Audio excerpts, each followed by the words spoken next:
नमस्कार दोस्तों, स्वागत है आप सभी का पाथफाइंडर पर। काफी लंबे अरसे से चल रही इंडिया और यूएस के बीच में बातचीत ट्रेड डील को लेकर एक बार फिर से थोड़ी सी बाधाओं में फंस चुकी है। आप यहां पे देख सकते हैं, आपके सामने है बिजनेस स्टैंडर्ड की ये खबर। India US trade deal off the table, we are working on various market access issues. ये वाला स्टेटमेंट दिया गया है भारत के जो कॉमर्स मिनिस्टर हैं मिस्टर पीयूष गोयल जी।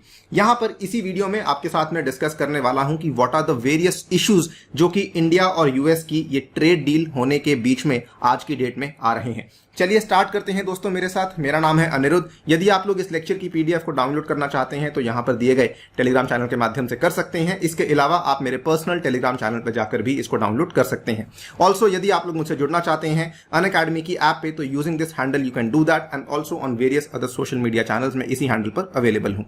राइट गाइस, यहां पर एक्सपोर्ट प्रमोशन काउंसिल्स को एड्रेस किया जा रहा था, जिसमें कि पीयूष गोयल जी खुद बेसिकली अवेलेबल थे।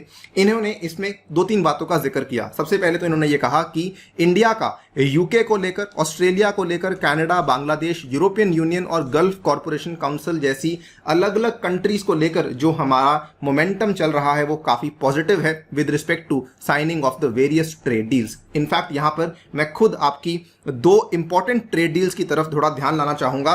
नंबर 1, यूके के साथ जो हमारा ट्रेड पैक्ट है, काफी लंबे टाइम से ये भी चर्चा में चल रहा था और यहां पर ये बताया गया है कि यूके के साथ हमारा प्रोग्रेस काफी अच्छा चल रहा है। जो लाइन मिनिस्ट्रीज हैं, they are identifying the areas in which we can quickly close the deal. और साथ ही में यहां पर कई सारे जो टैरिफ बैरियर्स थे जिनको लेकर रिजर्वेशन थी दोनों कंट्रीज में, उनको अब क्लियर आउट किया जा रहा है। इसके बाद जो कि सबसे इनफैक्ट मैं कहूंगा इसको लेकर डेवलपमेंट आज भी सामने आई है, ऑस्ट्रेलिया के साथ भी इंडिया का जो फिलहाल बातचीत चल रही है वो काफी अच्छे लेवल पे चल रही है। Australia has shown the highest levels of engagement और यहां पे ये भी कहा गया है कि एक अर्ली हार्वेस्ट अग्रीमेंट दोनों कंट्रीज के बीच में बहुत ही जल्द साइन किया जाएगा। अर्ली हार्वेस्ट एग्रीमेंट क्या होता है?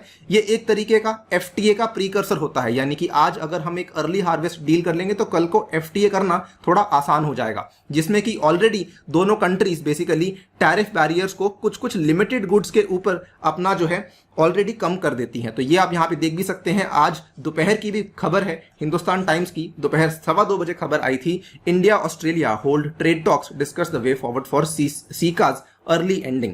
दोस्तों लेकिन प्रॉब्लम यहां पे क्या है कि इसी पर्टिकुलर मीटिंग में इन्होंने बताया कि इंडिया यूएस की जो ट्रेड डील है इसको लेकर आज की डेट में काम नहीं हो रहा है। यूएसए ने साफ साफ बोल दिया है कि it is not considering a new trade agreement with India.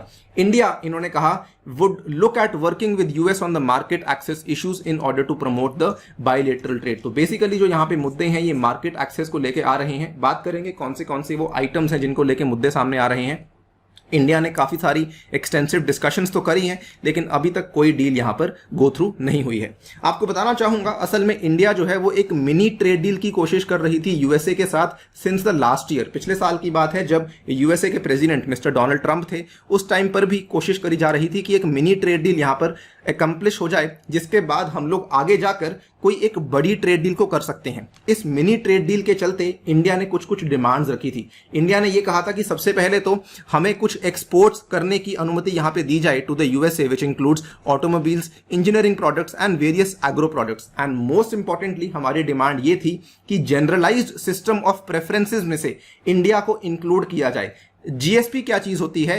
US का जो ट्रेड रिप्रेजेंटेटिव का ऑफिस है उसके द्वारा बनाया गया एक सिस्टम है, जिसके चलते जिस जिस कंट्री को यूएसए जीएसपी के अंतर्गत रखता है, कई सारे गुड्स बेसिकली उस कंट्री को यहां पर अलाउ किए जाते हैं कि वो यूएसए में आके बेच सकते हैं। लेकिन आज से 2 साल पहले की बात है, यूएसए ने इंडिया और टर्की दोनों की जीएसपी की डेजिग्नेशन को टर्मिनेट कर दिया था। तो इंडिया ने ये वाली डिमांड भी यहां पे रखी थी कि हमें जीएसपी में वापस लाया जाएगा और ये वाले जो पर्टिकुलर गुड्स हैं इनके लिए हमें मार्केट एक्सेस दिया जाएगा। इंडिया की उम्मीद ये थी कि ये चीजें हो जाएंगी तो कल को जाकर हमारा कॉम्प्रिहेंसिव एफटीए यूएसए के साथ साइन हो सकता है। इस टाइम पर यूएसए ने भी अपनी कुछ डिमांड्स सामने रखी थी। यूएसए ने सीधा सीधा बोल दिया था कि हमें लार्जर मार्केट एक्सेस चाहिए, सबसे पहले तो एग्रीकल्चरल और डेयरी प्रोडक्ट्स के लिए, उसके बाद कुछ मैन्युफैक्चरिंग के साथ जुड़े हुए प्रोडक्ट्स के लिए, and then technology related products, and then various high end medical devices. दोस्तों यहां पर सबसे बड़े मुद्दे जिसकी वजह से इंडिया इस चीज को मानने को तैयार नहीं थी वो पॉइंट नंबर 1 है एंड पॉइंट नंबर 3 है।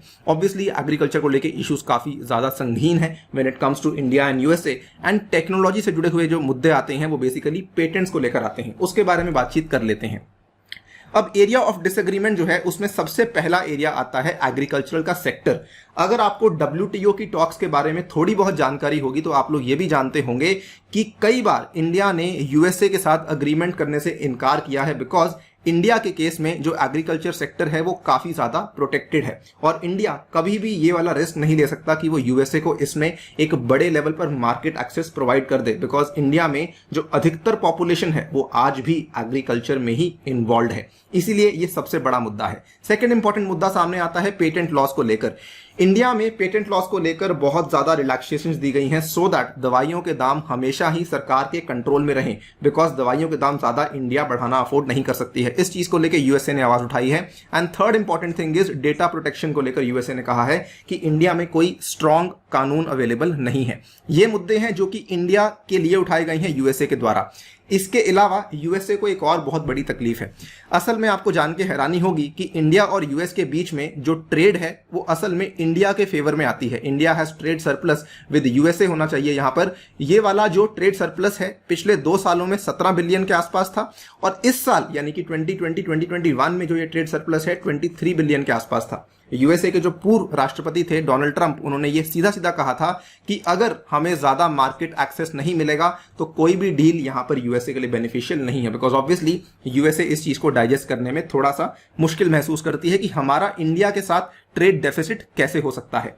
ये कुछ मुद्दे हैं जो कि यूएसए के द्वारा उठाए गए थे और अब ये डील फिर से यहां पर एक तरीके से रोड ब्लॉक्स में आ चुकी है, बिकॉज जो नई बाइडेन की एडमिनिस्ट्रेशन है इन्होंने साफ साफ बोल दिया है कि केवल इंडिया ही नहीं, हम किसी भी कंट्री के साथ आज की डेट में फ्री ट्रेड अग्रीमेंट्स साइन करने के लिए इतना इंटरेस्टेड नहीं है, क्योंकि हमारा जो मेन इंटरेस्ट है वो बेसिकली राइट नाउ चाइना पे लगा हुआ है। यूएस चाइना की ट्रेड वॉर दोस्तों बहुत ही ज्यादा बड़े पैमाने पर चल रही थी। कोविड-19 के चलते थोड़ा सा वो मेलो डाउन हो गई थी, लेकिन अब फिर से बातचीत शुरू हो गई है कि कब बाइडेन और जी जिनपिंग के बीच में मीटिंग होगी और कब इन चीजों को सुलझाया जाएगा। तो ये मेन फोकस है राइट नाउ यूएसए का। जब तक ये चीजें सॉल्व नहीं होंगी तब तक कोई भी कहानी आगे नहीं बढ़ेगी। Finally what about India? दोस्तों इंडिया और यूएस की जो ट्रेड डील है ये बेसिकली डिसाइड होती है इंडिया यूएस का ट्रेड पॉलिसी फोरम बना हुआ है और थोड़ी सी शॉकिंग बात है कि इन दोनों की मीटिंग आखिरी बार 2017 में हुई थी और इनकी जब तक दोबारा मीटिंग नहीं होगी तब तक जो मुद्दे हैं, जो मामले हैं वो यहां पे सुलझाए नहीं जाएंगे और तब तक मुझे नहीं लगता कि इंडिया यूएस की ट्रेड डील को लेकर कोई भी यहां पर इफेक्टिव कदम बढ़ने वाला है। फिलहाल के लिए वीडियो में इतना ही। यदि आप लोग 2021 की तैयारी कर रहे हैं तो इस सीरीज को अटेंड करना बिल्कुल भी ना भूलें। इसके सारे के सारे लिंक्स आपको नीचे अन्य यूपीएससी लाइब्रेरी में मिल जाएंगे। इसके अलावा दोस्तों अनअकैडमी से यदि आप लोग यूपीएससी की तैयारी करना चाहते हैं तो 1 साल का जो प्लस कोर्स है वो आपको पड़ता है 49,000 रुपीज का, प्रोवाइडेड आप मेरा कोड यूज करते हैं ANI UPSC।